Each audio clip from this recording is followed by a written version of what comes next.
जय हिंद दोस्तों, एक बार फिर से आप सभी का हमारे चैनल में स्वागत है। जैसा कि आप सभी जानते हैं कि हम एसएससी, जीडी और आरपीएफ कांस्टेबल के एग्जाम के प्रैक्टिस सेट को सॉल्व कर रहे थे। तो इसी क्रम में आज हम सॉल्व करने वाले हैं प्रैक्टिस सेट नंबर 32 को। तो आज की क्लास में हम जीके की प्रैक्टिस सेट नंबर 32 को सॉल्व करेंगे, जो आपकी एग्जाम की तैयारी के लिए बहुत ही इम्पोर्टेंट होंगे। तो आप इन सभी क्वेश्चंस को ध्यान से देखें। आइए स्टार्ट करते हैं क्वेश्चन नंबर 1 से। पहला प्रश्न है, नगर निगम के सर्वोच्च अधिकारी को क्या कहा जाता है? मेजर, नगर आयुक्त, नगर अधीक्षक या फिर महापौर। तो इनमें से नगर निगम के सर्वोच्च अधिकारी को हम क्या कहते हैं? तो सही जवाब है महापौर। महापौर को मेयर भी कहा जाता है, तो ये भी ध्यान रखेंगे। मेयर या फिर महापौर, जो ऑप्शन में हो वो टिक कर सकते हैं। नेक्स्ट क्वेश्चन है, 1932 में अखिल भारतीय हरिजन संघ की स्थापना किसने की? महात्मा फूले, महात्मा गांधी, जगजीवन राम या फिर इनमें से कोई नहीं। अखिल भारतीय हरिजन संघ की स्थापना महात्मा गांधी ने की है। नेक्स्ट क्वेश्चन है, निम्न में से वह पुर्तगाली कौन था जिसने गोवा पर अधिकार किया? किस पुर्तगाली ने गोवा पर अधिकार किया था? Francisco de Almeida, Alfonso de Albuquerque, Vasco D gamma या फिर इनमें से कोई नहीं। तो इनमें से अल्फांसो द अल्बुकर्क, इसने गोवा पर अधिकार किया था। नेक्स्ट क्वेश्चन है, कराधान के नियमों का प्रवर्तक कौन था? Edwin Cannan, Adam Smith, Dalton या फिर इनमें से कोई नहीं। तो इनमें से किसने कराधान के नियमों को दिया है? तो सही जवाब है एडम स्मिथ। एडम स्मिथ को कराधान के नियमों का प्रवर्तक कहा जाता है। नेक्स्ट क्वेश्चन है, पुर्तगालियों ने भारत भूमि पर अपने दुर्ग का निर्माण कहाँ किया था? कालीकट, कोचीन, दमन या फिर इनमें से कहीं नहीं। तो सही जवाब है कोचीन में। पुर्तगालियों ने अपने दुर्ग का निर्माण कोचीन में किया था।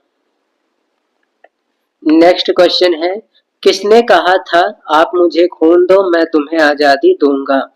सुभाष चंद्र बोस, लाला लाजपत राय, बाल गंगाधर तिलक या फिर इनमें से कोई नहीं। तो यह कथन है सुभाष चंद्र बोस का। उन्होंने कहा था तुम मुझे खून दो मैं तुम्हें आजादी दूंगा।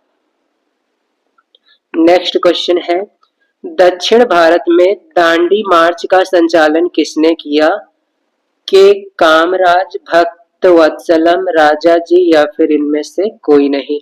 दक्षिण भारत में दांडी मार्च का संचालन करने वाले थे राजाजी। नेक्स्ट क्वेश्चन है, भारतीय विश्वविद्यालय अधिनियम 1904 किस वायसराय के प्रभुत्व में पारित किया गया? Lord Curzon, Lord Lytton, Lord Ripon या फिर इनमें से कोई नहीं। 1904 में भारत के जो वायसराय थे वो कर्जन थे, और इन्होंने ही 1905 में बंगाल में विभाजन भी किया था। तो इस प्रकार से यहाँ पर सही जवाब होगा लॉर्ड कर्जन। लॉर्ड कर्जन के समय में 1904 में विश्वविद्यालय अधिनियम पारित किया गया था। नेक्स्ट क्वेश्चन है, किस वायसराय के शासनकाल में पहला फैक्ट्री अधिनियम पारित किया गया? Lord Curzon, Lord Ripon, Lord Lytton या फिर इनमें से कोई नहीं। पहला फैक्ट्री अधिनियम पारित किया गया था लॉर्ड रिपन के शासनकाल में। नेक्स्ट क्वेश्चन है, निम्नलिखित में से किसने सोम प्रकाश नामक समाचार पत्र शुरू किया? दयानंद सरस्वती, राजा राम मोहन राय, ईश्वर चंद्र विद्यासागर या फिर इनमें से कोई नहीं। सोम प्रकाश समाचार पत्र को शुरू करने वाले थे ईश्वर चंद्र विद्यासागर। नेक्स्ट क्वेश्चन है, हरित क्रांति का संबंध किस फसल से है? चावल, गेहूं, दाल या फिर इनमें से कोई नहीं। तो हरित क्रांति का संबंध है मुख्यतः गेहूं से। नेक्स्ट क्वेश्चन है, शिव समुद्रम किस नदी पर बनाया गया जलप्रपात है? गंगा, गोदावरी, कावेरी या फिर इनमें से कोई नहीं। शिव समुद्रम जलप्रपात कावेरी नदी पर बनाया गया है। नेक्स्ट क्वेश्चन है, निम्नलिखित अभयारण्य में से किसका सुमेलन राज्य सही नहीं है? मालघाट महाराष्ट्र में है, कान्हा मध्य प्रदेश में है, पेरियार कर्नाटक में नहीं है, ये केरल में है। तो ये वाला ऑप्शन गलत है, तो हमारा सही जवाब होगा ऑप्शन ग, पेरियार का मिलान सही नहीं है। नेक्स्ट क्वेश्चन है, झीलों के अध्ययन को क्या कहते हैं? लिम्नोलॉजी, पोटोमोलॉजी, टोपोलॉजी या फिर इनमें से कोई नहीं। झीलों का अध्ययन कहलाता है लिम्नोलॉजी। नेक्स्ट क्वेश्चन है, भारत में हिमालय की सबसे ऊंची चोटी कौन सी है? कंचनजंगा, अनाईमुट्टी, दोदा बेट्टा, काराकोरम। हिमालय की सबसे ऊंची चोटी जो है वो माउंट एवरेस्ट है, माउंट एवरेस्ट। लेकिन ये भारत में नहीं स्थित है, नेपाल में स्थित है। तो माउंट एवरेस्ट की चोटी नेपाल में स्थित है। यहाँ क्वेश्चन है कि कौन सी हिमालय की चोटी भारत में स्थित है और सबसे ऊंची है? तो सही जवाब है कंचनजंगा। कंचनजंगा हिमालय की सबसे ऊंची चोटी है जो भारत में स्थित है। नेक्स्ट क्वेश्चन है, राज्य समूह जिनमें मणिपुर की सीमाएं लगी हुई हैं, मणिपुर की सीमा किन किन राज्यों से लगी है? तो सही जवाब है नागालैंड, असम और मिजोरम। इन 3 राज्यों से मणिपुर की सीमाएं लगती हैं। नेक्स्ट क्वेश्चन है, राष्ट्रीय आय निकालने के लिए एनएनपी में से क्या घटाया जाता है? अप्रत्यक्ष कर, पूंजी उपभोग छूट, इमदाद या फिर इनमें से कोई नहीं। एनएनपी का फुल फॉर्म होता है net national product.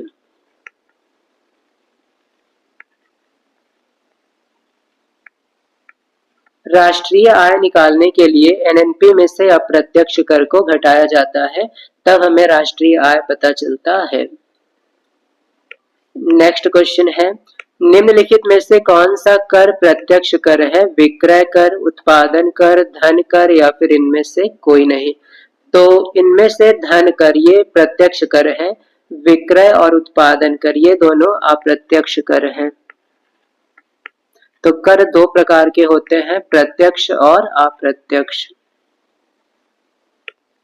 Next question है, ताप विद्युत परियोजनाओं के संबंध में कौन सा जोड़ा सही है? कोरबा उत्तर प्रदेश, तो ये गलत है। रामगुंडम तमिलनाडु, ये भी गलत है। कवास गुजरात, कवास ताप विद्युत परियोजना गुजरात के अंतर्गत है, ये सही है।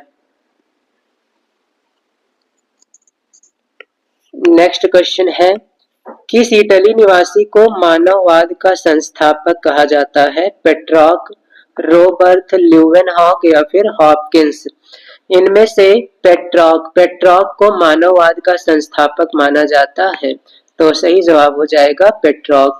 तो आए थे आज के जीके के top questions, top MCQ questions. आप इन सभी क्वेश्चंस को अच्छे से लर्न करें और साथ ही साथ अगर आप चैनल पर नए हैं तो चैनल को सब्सक्राइब और बेल आइकन बटन को प्रेस जरूर कर लें ताकि हमारी डेली क्लासेज आप तक पहुंचती रहे।